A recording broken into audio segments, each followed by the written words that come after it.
Hello बच्चों। जैसा कि हम लोगों ने प्रॉमिस किया था कि हम लोग क्लास 11th केमिस्ट्री के सारे टॉपिक्स डिस्कस करने वाले हैं, तो हम लोग आ गए हैं अपनी फोर्थ वीडियो के साथ, एटॉमिक एंड मॉलिक्यूलर मास।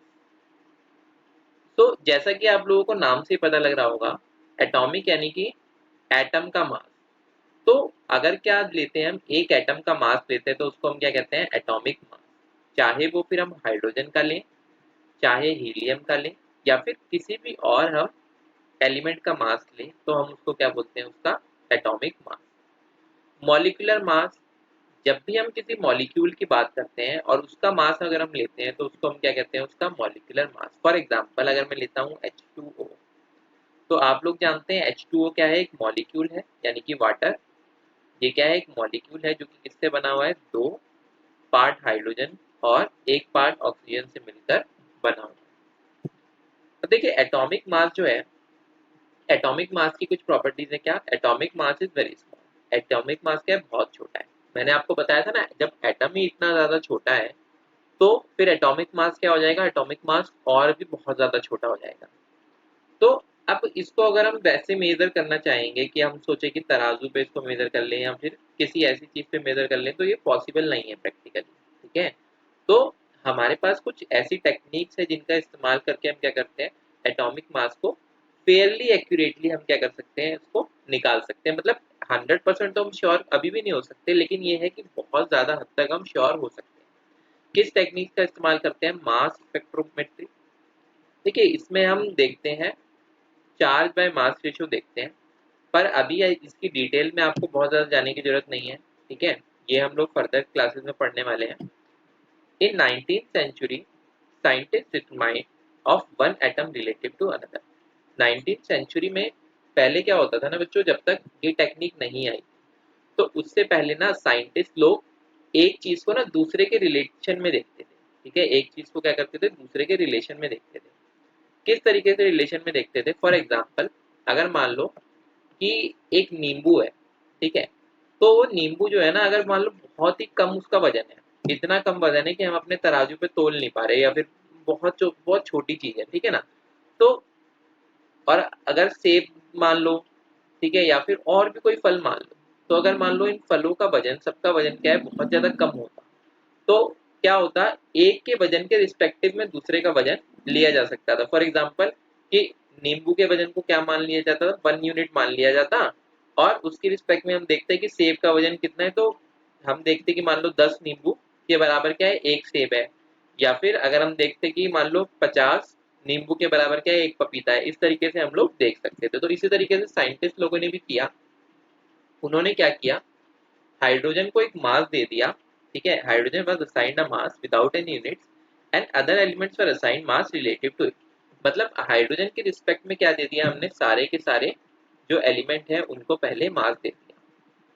लेकिन उसके बाद क्या हुआ कि हाइड्रोजन से मास देने के बाद साइंटिस्ट लोगों को लगा कि नहीं, इससे भी बेहतर हमारे पास एक यूनिट अवेलेबल है। ठीक है, तो क्या होता है ना, हम हमेशा क्या कोशिश करते हैं कि जो हमारी कैलकुलेशंस हैं वो जितनी अच्छी हो सकती है उतनी अच्छी हो जाए। ठीक है, तो हमने क्या किया, C12 यानी कार्बन का 12 आइसोटोप। देखो, जब भी हम किसी एटम की बात करते हैं तो उसपे क्या होता है, अलग अलग मास होता है उसका। ठीक है, तो ये यहाँ पे क्या है, मास नंबर इसका 12। बताऊंगा मास नंबर आगे क्या होता है। ठीक है, इसका मास नंबर क्या है, 12। कार्बन के और भी मास नंबर होते हैं, 12, 13, 14। ठीक है, तो इसलिए यहाँ पे पर्टिकुलरली स्पेसिफाई कर रखा है कि इसका कार्बन 12 की हम बात कर रहे हैं। क्यों बात कर रहे हैं, कैसे बात कर रहे हैं, ये सारी चीजें हम पढ़ेंगे। तो ये क्या हुआ, 1961 में सभी लोग इस पे एग्री हो गए, सारे साइंटिस्ट लोग इस पे एग्री हो गए कि कार्बन 12 का जो मास है उसको हम क्या मान लेते हैं, एक स्टैंडर्ड मान लेते हैं। ठीक है, C12 one of the isotope of the carbon, 12C, इसको किस तरीके से रिप्रेजेंट किया जाता है, 12C assigned a mass of 12 AMU। उसको हमने क्या नाम दे दिया, 12 एटॉमिक मास यूनिट। ठीक है, 12 एटॉमिक मास यूनिट। अब देखो, ये ध्यान रखना, ये क्या है, 12 एटॉमिक मास यूनिट हम इसको कह रहे हैं। इसको हम क्या कह रहे हैं, 12 एटॉमिक मास यूनिट कह रहे हैं। तो अगर हमें क्या निकालनी हुई, 1 एटॉमिक मास यूनिट निकालनी हुई, तो हम क्या करेंगे, इसका 1/12 से डिवाइड 1/12 से क्या कर देंगे, इसको मल्टीप्लाई कर देंगे, या फिर कह लो कि 12 से हम क्या कर देंगे, इसको डिवाइड कर देंगे। तो इस तरीके से जब हम करते हैं तो 1 एटॉमिक मास यूनिट जो है वो देखो कितना छोटा नंबर निकल के आता है, 1.66056 इंटू 10⁻⁻24 ग्राम। ठीक है, बहुत ज़्यादा छोटा नंबर है, तो इसीलिए नॉर्मल कैलकुलेशन से तो हम इसको मेजर कर ही नहीं सकते। इसके लिए हमें अच्छी अच्छी कई सारी टेक्निक्स है जिनका इस्तेमाल करना पड़ेगा, जैसे मास स्पेक्ट्रोमेट्री हो गई, या फिर अदर कोई हायर जो टेक्निक्स है उनका हमें इस्तेमाल इसके लिए करना पड़ेगा। Mass of an atom of hydrogen, और एटम ऑफ हाइड्रोजन का मास कितना है, 1.6736 इंटू 10⁻⁻24 ग्राम। अब देखो ये बहुत ज्यादा क्लोज है किसके, एटम ऑफ हाइड्रोजन के मास के। ठीक है, तो दैट्स वाई ये स्टैंडर्ड लिया गया है कि इसमें क्या है, बहुत माइन्यूट सा डिफरेंस आता है। ठीक है, तो does in terms of AMU, अगर हम एटॉमिक मास यूनिट की टर्म्स में मास ऑफ हाइड्रोजन एटम लिखना चाहे तो क्या हो जाएगा, इस वाले को हमें क्या करना पड़ेगा, इस वाले से डिवाइड करना पड़ेगा, और जो कि आएगा हमारा कितना 1.0078 एएमयू, या फिर कह सकते हैं 1.0080 एएमयू। तो नॉर्मल कैलकुलेशंस के लिए अगर हम देखें तो इसको हम अप्रोक्सीमेटली 1 ले सकते हैं। ठीक है, तो यहाँ पर क्या हो जाएगा, हमारा कैलकुलेशंस जो है वो बहुत ज़्यादा हमारी क्या हो जाती है, इससे एक्यूरेट हो जाती है। इसी तरीके से अगर हम ऑक्सीजन को देखें तो ऑक्सीजन जो है उसका मास जो है कितना निकल के आता है, अगर हम एएमयू में कैलकुलेट करते हैं तो वो निकल के आता है 15.995 एएमयू। ठीक है, और एएमयू जो है आज के टाइम में, पहले तो हम क्या बोलते थे इसको, एटॉमिक मास यूनिट। ठीक है, एटॉमिक मास यूनिट, अब इसका नाम बदल के क्या कर दिया गया है, यू कर दिया गया है, यानी कि यूनिफाइड मास, यानी कि यूनिफाइड मास। ठीक है, होपफुली आप लोगों को ये वाला टॉपिक समझ में आया होगा। अब हम बात करते हैं आगे इसमें एवरेज एटॉमिक मास। देखो जैसा कि मैंने पीछे भी अभी बताया था कि कार्बन का हमने कौन सा वाला लिया है, आइसोटोप 12, C12।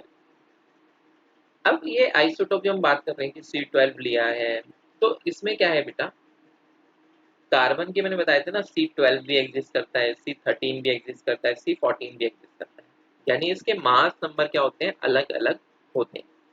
इसी तरीके से कई सारे जो एलिमेंट्स है नेचर में, वो ना एक से ज़्यादा फॉर्म में एग्जिस्ट करते हैं, यानी उनका मास नंबर क्या होता है, एक से ज़्यादा होता है। For example 12 mass number, 13 mass number, 14 mass number. ठीक है, तो उनको हम क्या बोलते हैं, एक दूसरे का आइसोटोप बोलते हैं। उनको हम क्या बोलते हैं, एक दूसरे का आइसोटोप बोलते हैं, यानी कि एटॉमिक नंबर इनका सेम रहता है लेकिन मास नंबर इनका क्या होता है, अलग अलग होता है। तो जब हम देखते हैं कि एएमयू एंड रिलेटिव अबेंडेंस की एटॉमिक मास यूनिट को हम देखते हैं, और क्या देखते हैं कि कितना वो पाया जा रहा है। ठीक है, कितना वो पाया जा रहा है उसके बेसिस पे हम क्या निकालते हैं, किसी भी चीज़ का एवरेज एटॉमिक मास निकालते हैं। ठीक है, उसके बेसिस पे हम क्या करते हैं, किसी भी चीज़ का एवरेज एटॉमिक मास को कैलकुलेट करते हैं। फॉर एग्जाम्पल अगर मैं आप लोगों से कहूँ कि अगर हम क्या ले रहे हैं, मान लो हम अगर खीरा लेने गए, ठीक है, तो दुकानदार के पास ना दो तरह के खीरे हैं, एक है विदेशी खीरा, चलो मैंने उसको बी बोल दिया। ठीक है, और दूसरा क्या है, देसी खीरा, इसको मैंने चलो डी बोल दिया। अब ये जो विदेशी वाला खीरा है, इसका मास मान लो कितना है, फॉर एग्जाम्पल मैंने बोल दिया इसका मास है 100 ग्राम, और ये मार्केट में है कितना, फॉर एग्जाम्पल ये मार्केट में है 40%। प्लस में जो देसी वाला खीरा है उसका मास कितना है, फॉर एग्जाम्पल इसका मास मान लो 150 ग्राम है। ठीक है, और ये मार्केट में कितना है, ये मार्केट में है 60%। तो अब आपको क्या निकालना है, अगर एवरेज मास निकालना है खीरे का, तो आप क्या करोगे, इसको डिवाइड किया 100 से, आप करोगे 100 इंटू 40, यानी कि 4000, प्लस 150 इंटू 60, यानी कि 9000 divided by 100, so it will come out to be 13,000 divided by 100, तो ये आपके पास एवरेज इसका मास निकल के आ गया कीड़े का कितना है 130 ग्राम। तो ऐसे ही हम किसके लिए करते हैं बच्चों, ऐसे ही हम एटम्स के लिए भी करते हैं। ठीक है, ऐसे ही हम क्या करते हैं एटम्स के लिए भी करते हैं। चलो देखते हैं कैसे करते हैं। देखो कार्बन है 12C, ठीक है, 13C, 14C। अब यहाँ पर रिलेटिव अबंडेंस 98.892 इतना इतना पाया जा रहा है, ये 1.108 ये इतना पाया जा रहा है नेचर में, और ये इतना पाया जा रहा है नेचर में। ठीक है, और इनका एटॉमिक मास कितना है, इसका 12 है, इसका 13.00335, इसका 14.00317। तो हम क्या करेंगे यहाँ पे सिंपली इनको मल्टीप्लाई कर देंगे। ठीक है, यहाँ पर इनको क्या किया मल्टीप्लाई कर दिया। देखो यहाँ पर डिवाइड बाय 100 हमने नहीं किया है। क्यों डिवाइड बाय 100 नहीं किया है, क्योंकि यहाँ पे परसेंटेज में नहीं लिया है। ठीक है, यहाँ पर जो हमने लिया है ना, ये हमने परसेंटेज में नहीं लिया है, हमने इसको ऑलरेडी कन्वर्ट कर लिया। ठीक है, अगर हमने परसेंटेज में लिया होता तो हम क्या करते हैं यहाँ पे डिवाइड बाय 100 कर देते। तो दोनों तरीके से हम लोग कर सकते हैं। ठीक है, या तो पहले ही परसेंटेज को क्या कर लो कन्वर्ट कर लो, और या फिर आप परसेंटेज में करो और पूरे को क्या कर दो डिवाइड कर दो जिससे 100। फिर हमारी बात आती है किसकी, मॉलिक्यूलर मास की। मॉलिक्यूलर मास के बारे में एक चीज मैं ऑलरेडी बता चुका हूँ, क्या है ये मॉलिक्यूल का मास। ठीक है, तो ये क्या है sum of atomic masses of the element. ठीक है, एटॉमिक मासेस का सम है जो कि प्रेजेंट है किसमें, एक मॉलिक्यूल में। फॉर एग्जांपल CH4 जो है ये क्या है एक मॉलिक्यूल है। अब इसमें एक तो क्या है कार्बन है और 4 हाइड्रोजन है। तो एक कार्बन का एटॉमिक मास या फिर कह लो यूनिफाइड मास कितना है 12.011 U, प्लस 4 हाइड्रोजन का कितना हो गया 4 इंटू 1.008, जो कि निकल के आता है कितना 16.043 मॉलिकुलर मास ऑफ CH4 यानी कि मीथेन। इसको हम क्या बोलते हैं बच्चों, मीथेन। मीथेन ये एक गैस है जो कि हमें किससे मिलती है, जो कि हमें काव डंग में मिलती है। सिमिलरली अगर हम देखते हैं मॉलिकुलर मास किसका, वाटर का, तो 2 into atomic mass of hydrogen plus 1 into atomic mass of oxygen. क्योंकि देखो दो तो हमारे पास क्या है हाइड्रोजन के एटम है और एक एटम हमारा किसका है ऑक्सीजन का। तो 2 इंटू हाइड्रोजन का एटॉमिक मास 1.008 प्लस में ऑक्सीजन का atomic mass 16.00 into 1, that will give rise to 18.02 U। फिर हमारे पास आता है क्या, मॉलिकुलर मास ऑफ C6H12O6। ठीक है, C6H12O6 का कितना निकल के आएगा 6 इंटू 12.011, कितना atomic mass of 1 carbon atom, plus 12 into 1.008 atomic mass of 12 carbon atomic mass of 1 carbon atom multiply by 1 hydrogen atom multiply by 12। For oxygen similarly atomic mass of 1 oxygen atom multiplied by 6. So it comes out to be 180.162 U। फिर हमारे पास आता है formula mass. Formula mass जो है ये क्या होता है बच्चों, सम सब्सटेंसेस।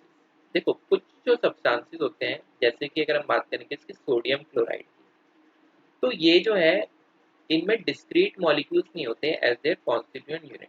ठीक है, मतलब इसमें क्या होता है ना बच्चों, ये ऐसा नहीं होता कि हमें एक मॉलिक्यूल अलग से मिल जाएगा।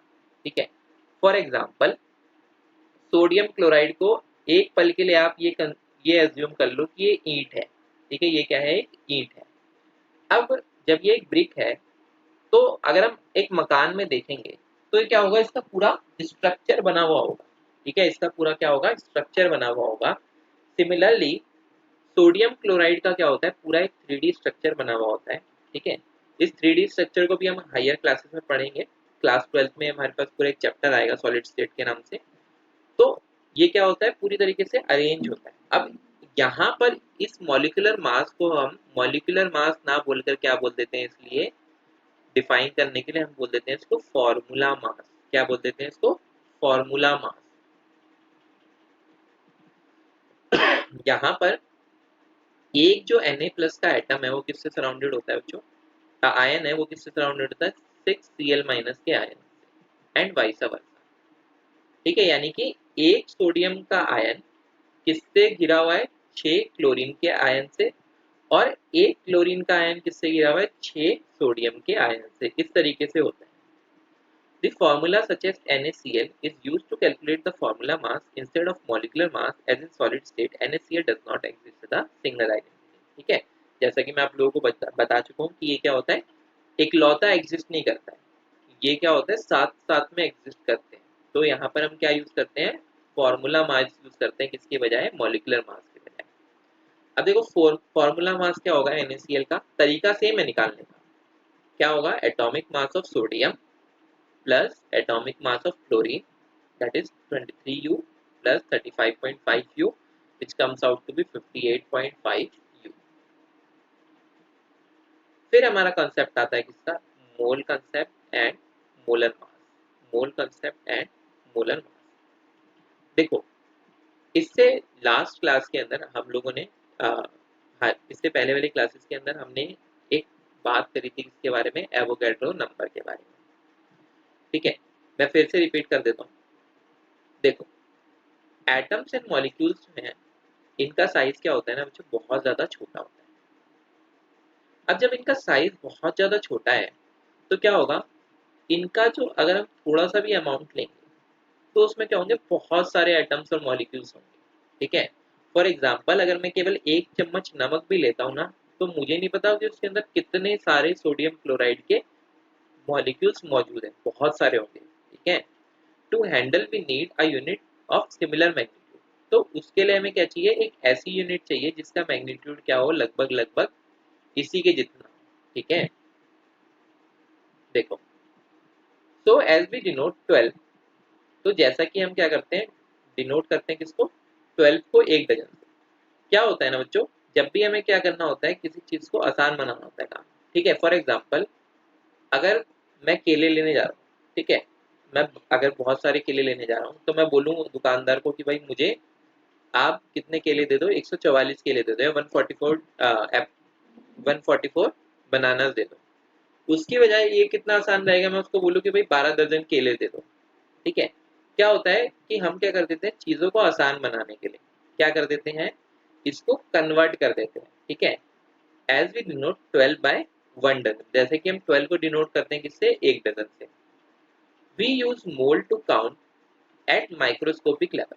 हम क्या करते हैं, मोल को काउंट करते हैं, क्या करने के लिए, मोल को यूज करते हैं क्या करने के लिए, काउंट करने के लिए एट माइक्रोस्कोपिक लेवल, जैसे कि atoms, molecules, particles, electrons, ions. ठीक है, इन सब के लिए in SI system mole symbol mole 7th base quantity है किसके लिए, for the amount of substance. ठीक है, एसआई सिस्टम में मैं पहले भी बता चुका हूं आपको कि मोल क्या है, एक बेस क्वांटिटी है किसके लिए, अमाउंट ऑफ सब्सटेंस के लिए।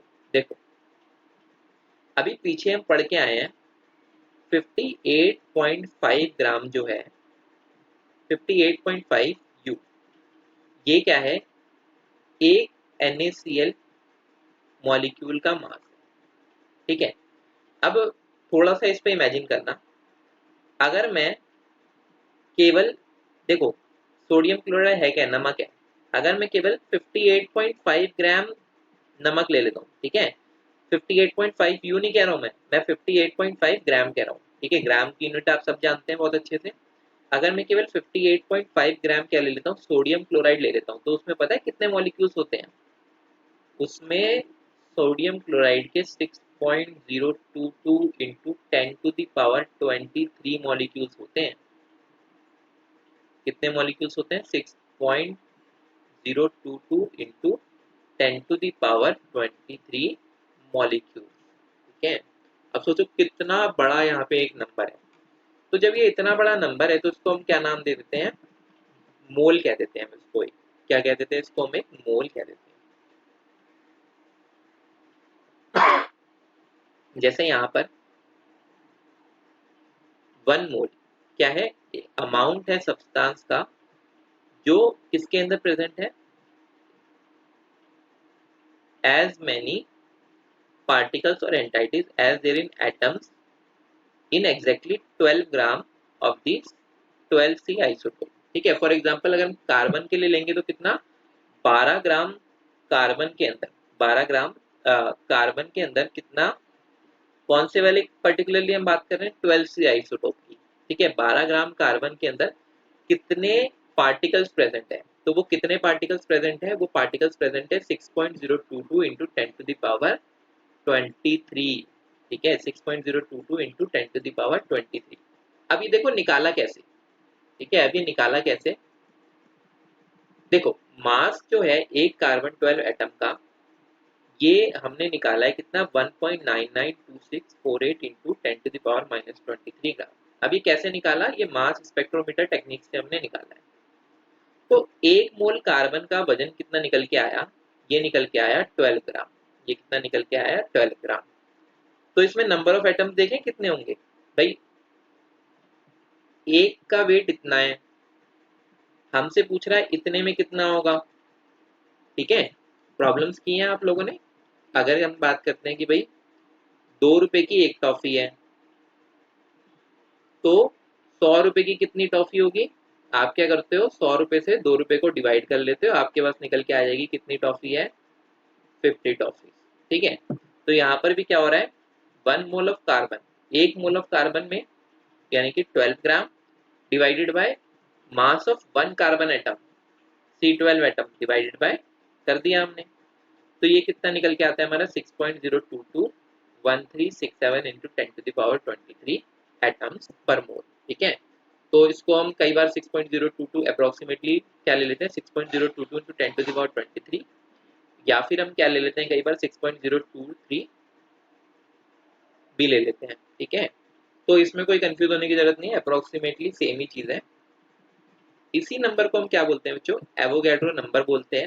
ठीक है, और Avogadro constant, number of entities in 1 mole, एक मोल के अंदर क्या है, कितने पार्टिकल्स या फिर कितने एटम्स प्रेजेंट हैं।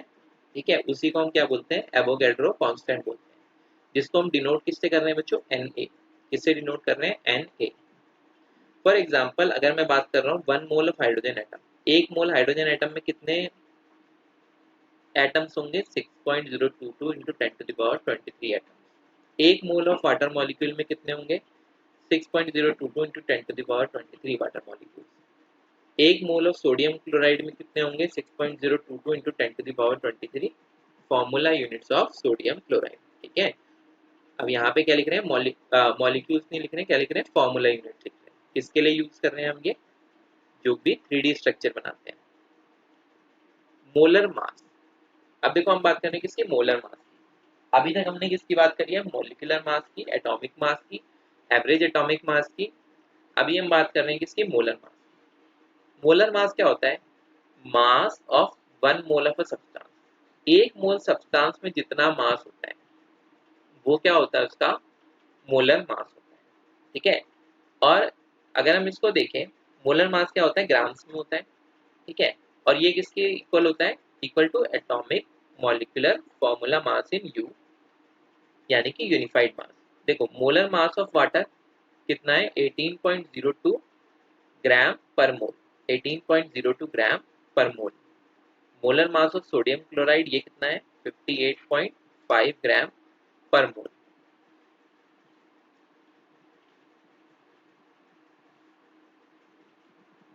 ठीक है, यहाँ पे एक चीज समझ में आई, इसकी जो न्यूमेरिकल वैल्यू किसके बराबर है, यूनिफाइड मास के बराबर ही है। क्या, केवल न्यूमेरिकल वैल्यू की बात करना है।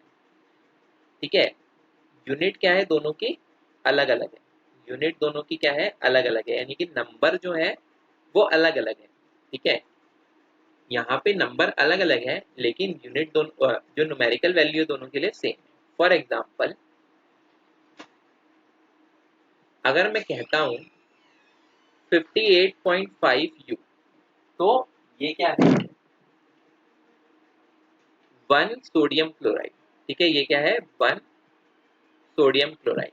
अगर मैं कहता हूँ 58.5 ग्राम पर मोल, तो इसमें कितने हैं, 6.022 into 10 to the power 23 molecule. ठीक है, दोनों में डिफरेंस मुझे लगता है समझ में आया होगा, अब किसी को अब कोई डाउट इसमें नहीं होगा।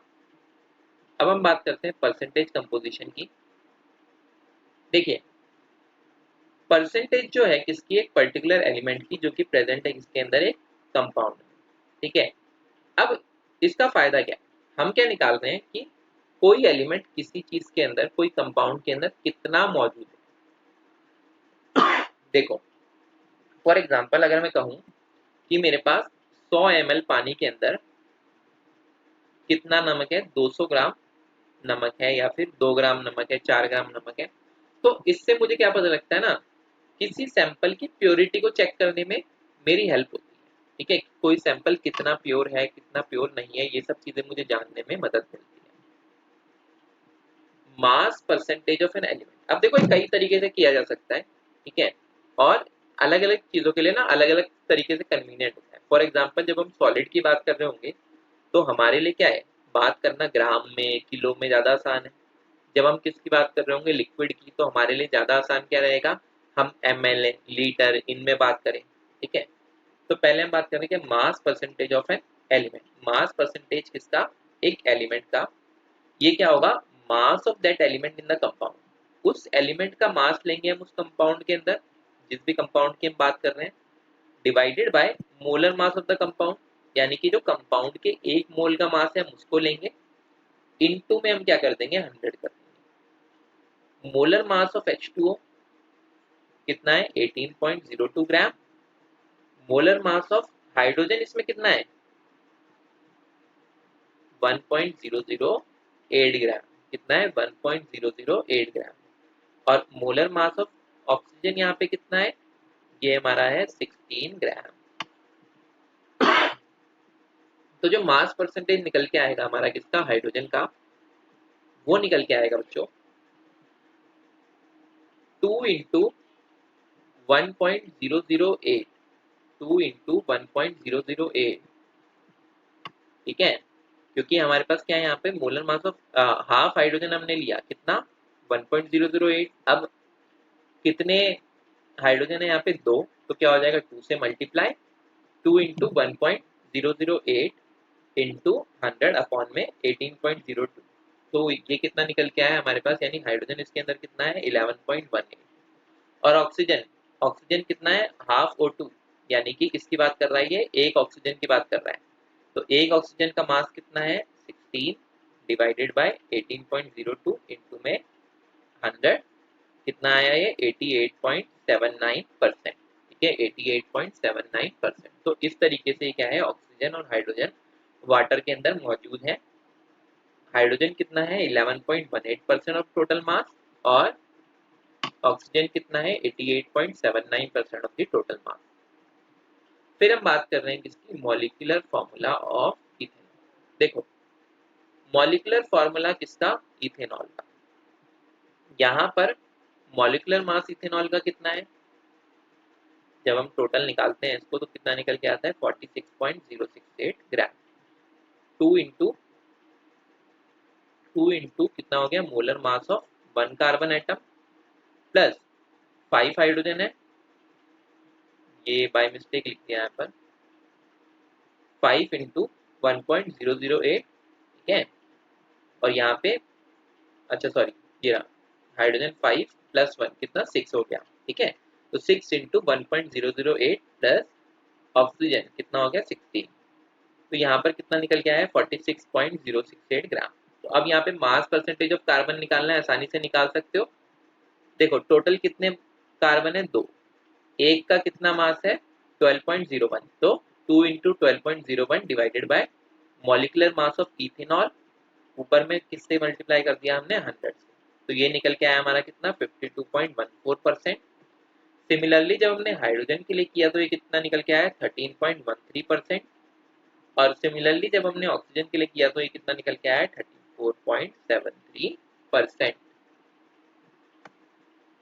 होपफुली यहाँ तक आप लोगों को समझ में आया होगा।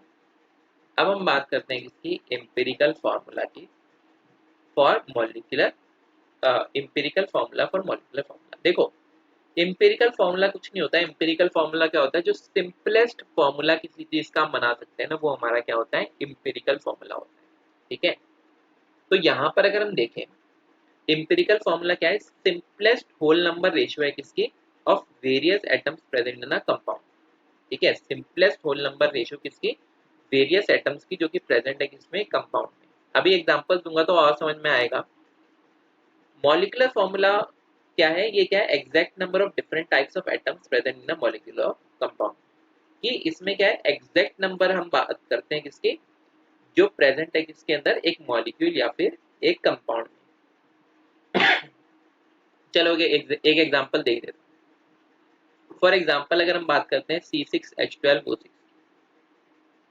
तो यहाँ पर बच्चों ये इसका क्या है, मॉलिक्यूलर फॉर्मूला है, एग्जैक्टली बता रहा है कि 6 कार्बन के मॉलिक्यूल है, 6 कार्बन के एटम है, 12 हाइड्रोजन के एटम है और 6 ऑक्सीजन के एटम है।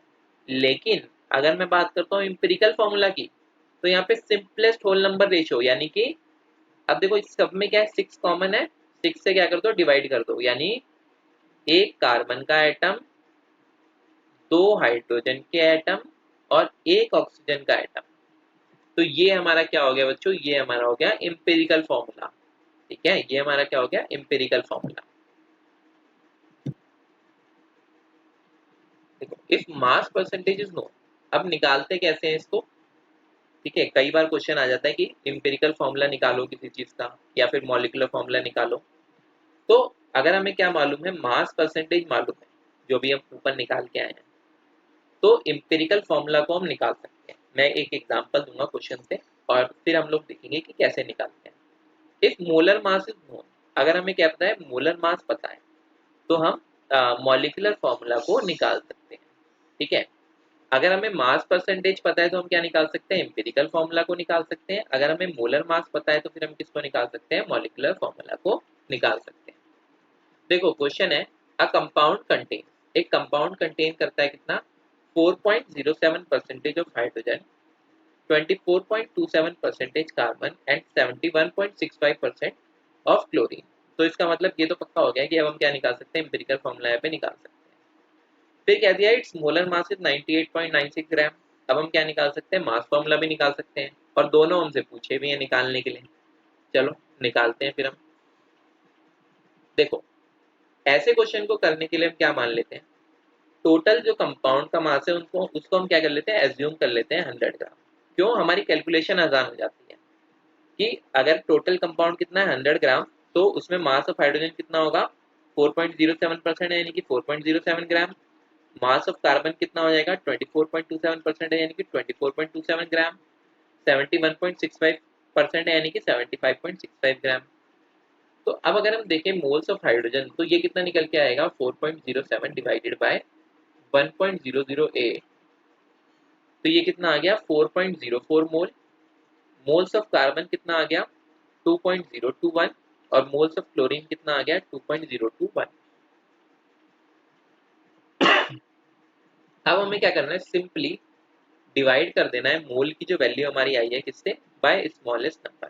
ठीक है, यानी कि देखो मेरा पहला मोल कितना है, 4.04,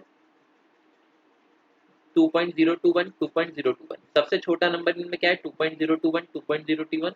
ठीक है, तो मैं क्या करूंगा, इन सारे नंबर्स को क्या कर दूंगा, डिवाइड कर दूंगा 2.021 से, यानी कि जो मेरे सारे मोल्स हैं उनको मैं क्या कर दूंगा, डिवाइड कर दूंगा किससे, 2.021 से।